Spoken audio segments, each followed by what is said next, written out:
Bom, então agora a gente vai estudar mais algumas técnicas eletroanalíticas, né? Eu só voltei para essa tela aqui inicial, né? Vendo que a gente já estudou duas técnicas, condutimetria, certo? E a potenciometria. Bom, primeiro, a condutimetria, o analito simplesmente, a gente simplesmente mede o analito pelo fato dele conduzir corrente elétrica, certo? É uma propriedade dos analitos, eles são eletrólitos. Então, por exemplo, a técnica de condutimetria, ela é uma técnica não destrutiva, a gente não destrói o analito, certo? E na outra técnica que a gente estudou, a gente mediu o potencial de oxidação ou de redução do analito, ou então simplesmente o potencial pelo fato do analito se aproximar a uma membrana do eletrodo. Mas percebam que mesmo quando o analito se oxidava ou se reduzia, aquela oxidação era uma quantidade ínfima, muito pequena. Simplesmente o aparelho media o potencial daquilo acontecer, né? Ele não deixava aquilo ficar acontecendo direto. Então também é uma medida que não era destrutiva, né? A potenciometria a gente não destrói o analito, mesmo no caso de medir o potencial dele se oxidar ou se reduzir. É uma fração ínfima que é consumida ali para perceber que ele tem aquele potencial de se oxidar, entenderam? O eletrodo diz para a gente, olha, se ele se oxidar, aí a voltagem vai dar tanto, né? Que é a diferença de potencial. Então é uma técnica não destrutiva também. Beleza. Agora, a gente vai estudar essas técnicas aqui, ó. Eletrogravimetria, depois a coulometria, que tem titulação coulométrica, depois a amperometria, depois voltametria e por último eu vou deixar a polarografia. Eu vou numa sequência lógica aqui, eu acho, né? Pelo menos eu acho. Que vai ficando mais difícil, mas não quer dizer, né? Que tu vai aprendendo tanta coisa antes que não quer dizer, né? É claro que a mais completa é a polarografia, certo? Bom, mas qual é a novidade? É que essa galera aqui do meio, ó, que é chamado de métodos dinâmicos, na real esse método dinâmico aqui eu vou deixar isso aqui porque todo mundo usa essa construção aqui de divisão, né? Já que aqui é estático, né? Nada aconteceu, aqui é dinâmico. Quem escreveu dinâmico aqui quer dizer que as coisas acontecem, é isso. Agora, coisas vão acontecer com o nosso analito. Coisas que eu digo é reação química. Então a gente vai mudar o analito. Esse analito ele era uma coisa, ele vai reagir e vai virar um produto. Ou seja, a gente destruiu o analito. Então o que vocês vão perceber aqui é que essas técnicas aqui, elas são destrutivas. Só que tem um detalhe.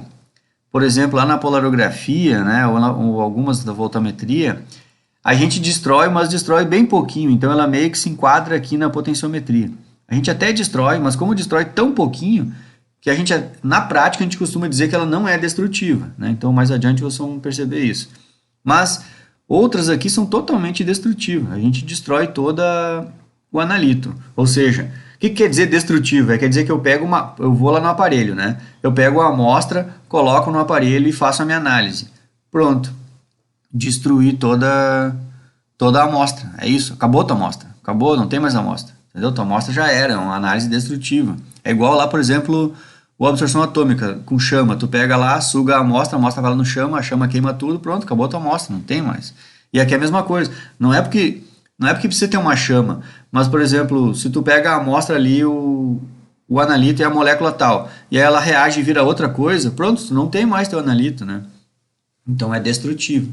Então o que eu quero dizer é que esse grupo de técnicas aqui eletroanalíticas que a gente vai estudar a partir de agora, até fechar esse bloco de técnicas aqui, todas elas, né, o que elas têm em comum é que todas elas a gente vai fazer reação química com o analito.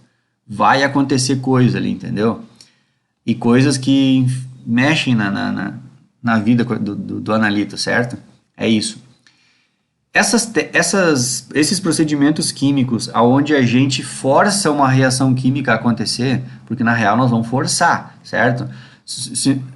Até porque se a gente não forçasse, então o analito já tinha feito isso antes de chegar no laboratório, né? Pensem pela lógica. Então, tu tirou uma amostra lá de um local, veio para fazer análise de laboratório. Então, aquilo ali, o analito está ali, está intacto. Agora tu vai forçar a acontecer alguma coisa com o analito, entendeu? Então é uma coisa forçada.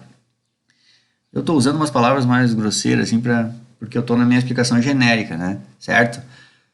É isso, então. A gente vai forçar com que coisas acontecem, beleza? Então, feita a minha explanaçãozinha aqui, a gente já pode ir para... Inicialmente eu vou fazer meio que um uma introdução assim no assunto, né?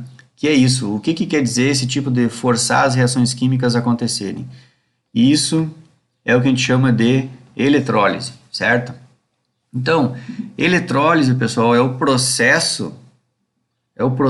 nome correto, né? É o processo que rege todas essas técnicas aqui do meio que vocês estão enxergando aqui, ó. Todas elas funcionam à base de eletrólise. Aqui não tem eletrólise. Aqui também não tem eletrólise. Agora aqui tem. Toda essa galera aqui faz eletrólise, beleza? Então eu acho bem correto fazer uma discussãozinha aqui, né? Sobre eletrólise. O que que é eletrólise? O que que está envolvido na eletrólise, né? Então é por aí que eu vou, né? Então vamos lá. Eu peguei aqui essas imagens aqui do Harris. Então é o livro, como é que é? É a base da bibliografia de vocês, né? Vai ser o Harris e o Skug de análise instrumental. Só que o Harris ele é um pouquinho mais fácil, né, pessoal? O Skug já é de análise instrumental, né? Então algumas coisas estão bem mais explicadinhas assim para quem quer começar a estudar lá no Harris. Então eu vou por ali. Vamos por ali que tá tranquilo, né? Eu tenho que deixar esse desenho menor aqui para caber todo ele na tela, né? Vamos fazer assim, ó. Não vou poder deixar. Acho que esse tamanho aqui tá bom, né? Só com a imagem aqui eu já explico o que eu quero, né? Vamos lá. Não posso me esquecer de nada. Primeiro, aqui a gente tem um becker aqui, né?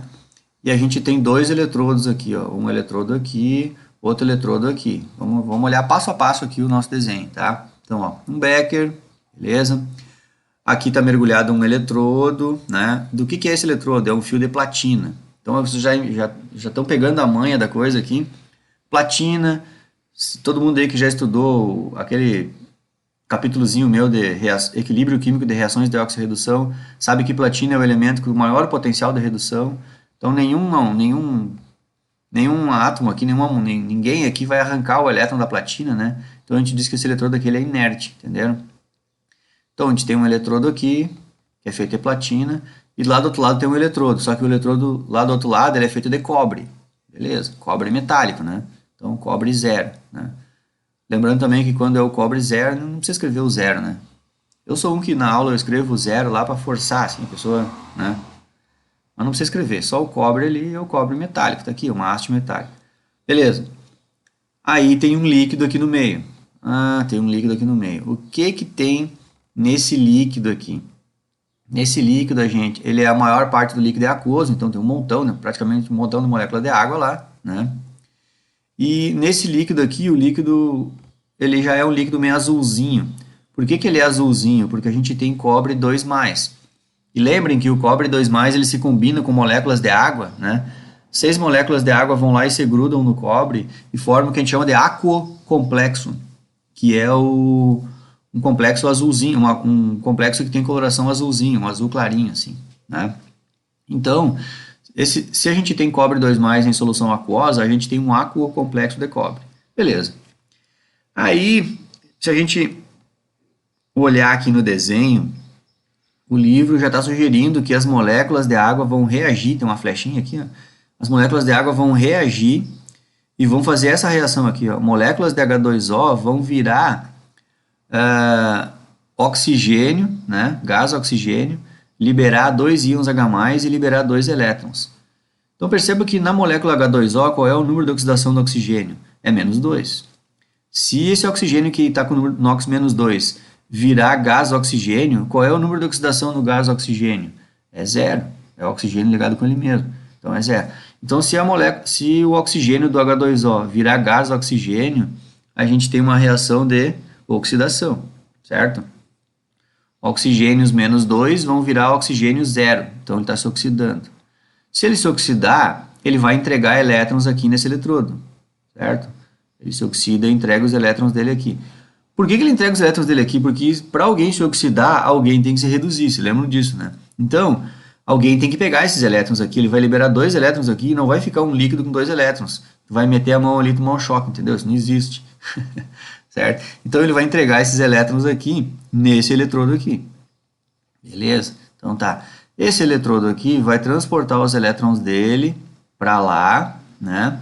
Esses elétrons vão vir aqui, vão passar por um voltímetro, né? que mede o potencial, a diferença de potencial, e esses elétrons migram lá para outro eletrodo. Aí nesse outro eletrodo aqui vai estar ficando rico em elétrons, um monte de elétrons está chegando aqui. Aí esses elétrons chegam aqui e o que o cobre faz? O cobre pega esses elétrons, certo? Pega os elétrons ali e vira cobre metálico, né? Cobre sólido. Aqui a reação está fazendo assim, ó, o livro mostrou para vocês que o cobre 2+ pega elétron e vira cobre sólido, né? E a flechinha aponta para cá. Só não vão se enganar achando que quando ele vira cobre sólido, o cobre sólido precipita aqui, né? Não.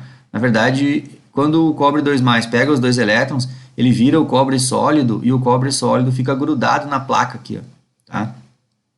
Essa flechinha aqui só engana um pouco, que parece que ele vai virar o cobre sólido e vai ficar no líquido. Não, ele fica grudado na placa que já era de cobre. A gente vai perceber que essa placa aqui já era de cobre e a gente está incorporando cobre nela, entenderam?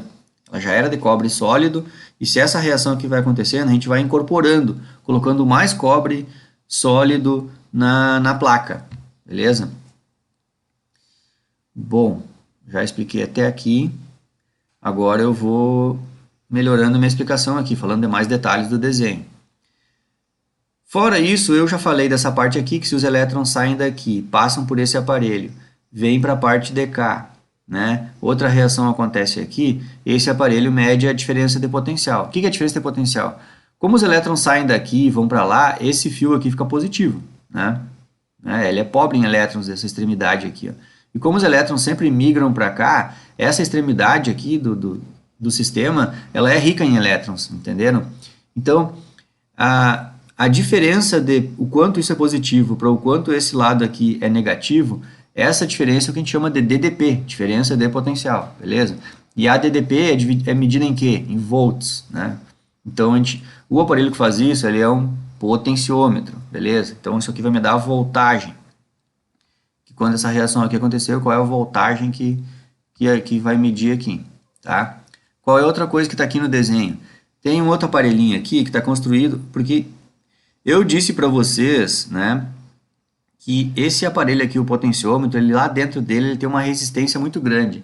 Ele não deixa acontecer muito essa reação aqui, né? Mas, se a gente quiser que essa reação aqui aconteça bastante, a gente pode criar um outro caminho para os elétrons. Os elétrons tanto vêm por aqui, chegam nesse aparelho aqui, ó, vejam bem a vida do elétron aqui, ó. O elétron sai daqui, vem aqui, aí ele tem uma encruzilhada. Eu vou por aqui, eu vou por aqui. Aí o elétron ele vai para o lugar mais fácil, né? Aí o elétron vem aqui, chega aqui nesse aparelho, aí o aparelho até mede a voltagem aqui, se o elétronzinho para passar aqui para ir para lá, isso dá uma diferença de potencial de tantos volts. Só que o aparelho pega e tem uma resistência dentro dele que ele não deixa o elétron passar. Aí o elétron pensa, putz, eu não vou por aqui. Aí o elétron vem por aqui está mais liberado. Então alguns elétrons vão vir aqui, vão barrar e não segue vindo. Eles acham um caminho mais fácil. Mas o aparelho segue medindo igual, né? Aí eles vêm por aqui, que está liberado. O amperímetro é um aparelho que quer medir corrente elétrica, ou seja, a passagem de elétrons. E é óbvio que um amperímetro, ele libera a passagem do elétron. Então aqui é a porteira aberta. Os elétrons passam por aqui. E aí aqui, é claro que tem um circuito depois eu explico isso. Mas imaginem que tivesse liberado aqui, não tivesse um fio, né? Aqui os elétrons migram e vão lá para outro eletrodo. Então se isso aqui tiver assim, esse aparelho aqui ele mede o fluxo de elétrons, a corrente de elétrons, certo? Então esse aparelhinho aqui, ó, passando por aqui direto, ele mede o fluxo de elétrons, que é o amperímetro. Porque medir fluxo de elétrons, isso é corrente elétrica. E corrente elétrica é medida em ampere. Por isso que a gente chama de amperímetro. É um aparelho que mede os amperes. E ampere vem da corrente elétrica. Por que a gente chama isso aqui de voltímetro? Porque mede a voltagem. E a voltagem vem da diferença de potencial. Entenderam? Certo? Então, por isso o nome do aparelho. E por último, nesse desenho aqui, que tudo está envolvido no desenho, a gente tem uma fonte de alimentação. Fonte de alimentação é... Parei que está estourando meu tempo aqui.